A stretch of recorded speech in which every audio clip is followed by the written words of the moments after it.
కొందరు ఎమ్మెల్యేలు పార్టీ మారినంత మాత్రాన బీఆర్ఎస్ కు వచ్చే నష్టమేమీ లేదన్నారు బీఆర్ఎస్ అధినేత కేసీఆర్.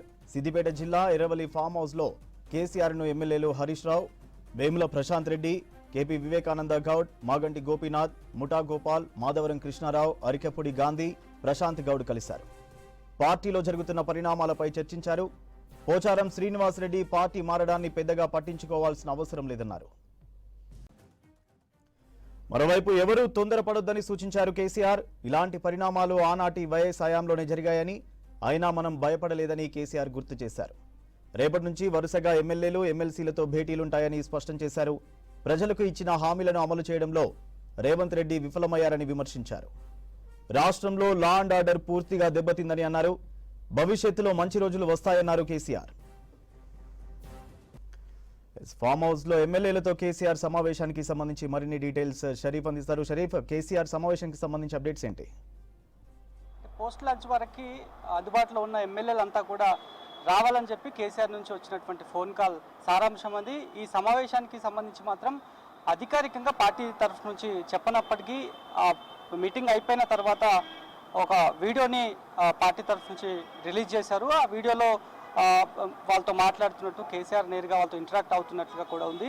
ఇవాళ కేసీఆర్ ఫామ్ హౌస్కి వెళ్ళినటువంటి వాళ్ళలో వేముల ప్రశాంత్ రెడ్డి, కేపీ వివేకానంద గౌడ్, మాగంటి గోపీనాథ్, ముఠా గోపాల్, మాధవరం కృష్ణారావు, అరికెపుడి గాంధీ, ప్రకాష్ గౌడ్, అదేవిధంగా మాజీ మంత్రి హరీష్ రావు కూడా ఉన్నారు. వీళ్ళతో సమావేశం అయ్యారు. అంటే లంచ్ తర్వాత వీళ్ళతో మాట్లాడారు. మాట్లాడుతూ కూడా తాజాగా ఎదురవుతున్నటువంటి పార్టీకి ఏ రకమైనటువంటి పరిస్థితులు ఎదురవుతున్నాయో దానిపైన పూర్తి స్థాయిలో ఎమ్మెల్యేలతో మాట్లాడినట్టుగా కూడా తెలుస్తోంది.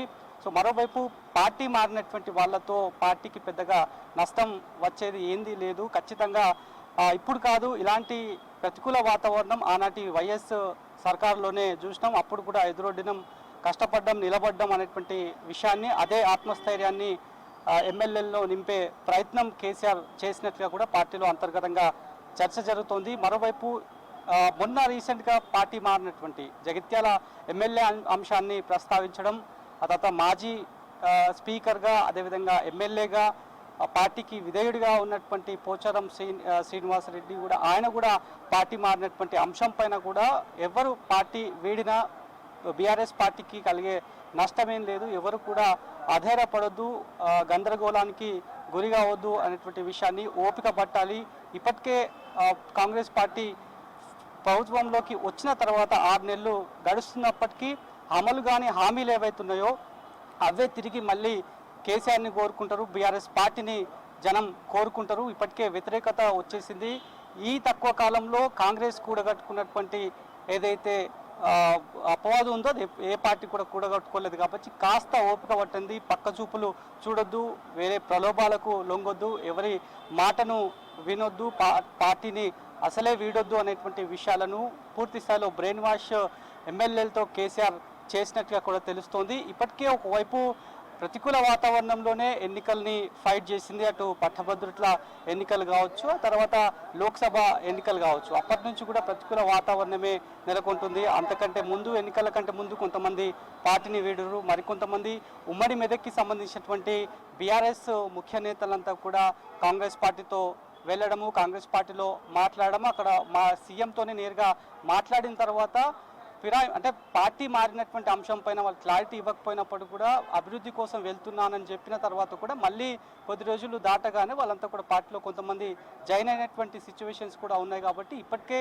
చాలామంది కాంగ్రెస్ పార్టీతో బీఆర్ఎస్ నేతలందరూ కూడా టచ్లో ఉన్నారనేటువంటి అంశం చర్చ జరుగుతోంది. దాంట్లో భాగంగానే కాంగ్రెస్కి సంబంధించి కూడా అంటే బీఆర్ఎస్ పార్టీ నుంచి కాంగ్రెస్కి వెళ్ళినటువంటి దానం కూడా ఒక లీస్ట్ని చెప్పారు. కొంతమంది మాత్రమే బీఆర్ఎస్ పార్టీలో మిగులుతారు, అది కూడా 1 or 2 డిజిట్కి మిగిలినటువంటి పర్సన్సే ఉంటారనేటువంటి వర్షన్ని ఆయన చెప్పారు. ఆ తర్వాతనే జగిత్యాల ఎమ్మెల్యే పార్టీలోకి, కాంగ్రెస్ పార్టీలోకి వెళ్ళిన తర్వాత ఇలాంటి తాజా పరిస్థితులు నెలకొంటున్నాయి. కాబట్టి ఇంకా మళ్ళీ స్థానిక సంస్థల ఎన్నికలు కూడా ఉన్నాయి. దాంట్లో భాగంగానే ఇటు ఎమ్మెల్సీలతో, ఎమ్మెల్యేలతో వరుస పెట్టి కేసీఆర్ సమావేశం అవుతారు. ఫామ్ హౌస్ వేదికగానే ఈ సమావేశాలు అన్నీ కూడా జరుగుతాయనేటువంటి విషయాలను మాత్రం ప్రస్తుతానికైతే బీఆర్ఎస్ పార్టీకి సంబంధించినటువంటి శ్రేణులంతా కూడా చెప్తున్నారు.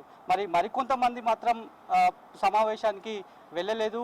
వాళ్ళతో మాట్లాడితే కనుక తమకు సమాచారం లేదనేటువంటి విషయాన్ని ఎవరైతే ఫామ్ హౌస్కు వెళ్ళినటువంటి బీఆర్ఎస్ ఎమ్మెల్యేలు ఎవరైతున్నారో వాళ్ళు చెప్తున్నటువంటి వర్షన్, దానిపైన కూడా బీఆర్ఎస్ శ్రేణులు కూడా తీవ్రంగా ఖండిస్తున్నారు. కొద్దిసేపటి క్రితమే మాజీ మంత్రిగా ఉన్న జగదీష్ రెడ్డి కూడా మీడియాతో మాట్లాడారు. అది సమావేశం తమ పార్టీ అధినేతకు సంబంధించినటువంటి సమావేశం, ఎవరైనా సరే అందుబాటులో ఉన్న వాళ్ళు వెళ్తారు, దానికి సమాచారం అందకపోవడము సమాచారం రావడం అనేది కూడా ఏది ఉండదు. వరుసపెట్టి మళ్ళీ ఎమ్మెల్సీలను అదేవిధంగా ఎమ్మెల్యేలను జెడ్పీ చైర్మన్లను వాళ్ళందరినీ కూడా అంటే ఎంపీటీసీ జెడ్పీటీసీలను కూడా త్వరలోనే కలుస్తారు. ఈ రకంగానే మీటింగ్స్ జరుగుతాయి. ఇది ప్యూర్లీ ఇంటర్నల్ మీటింగ్, పార్టీ బలోపేతానికి సంబంధించినటువంటి అంశం తప్ప దీంట్లో రాజకీయాలు చేయాల్సినటువంటి అవసరం లేదు. ఎవరు కూడా అసంతృప్తితో లేరు. పార్టీ వీడినటువంటి వాళ్ళు వీడుతారు, వాళ్ళపైన మేము న్యాయ పోరాటం చేస్తాం. ఇప్పటికే కాంగ్రెస్ పార్టీకి సంబంధించినటువంటి సభాపతి ఎవరైతే గడ్డం ప్రసాద్ ఉన్నారో ఆయనని మేము ఫ్రీక్వెంట్గా కలుస్తున్నాం.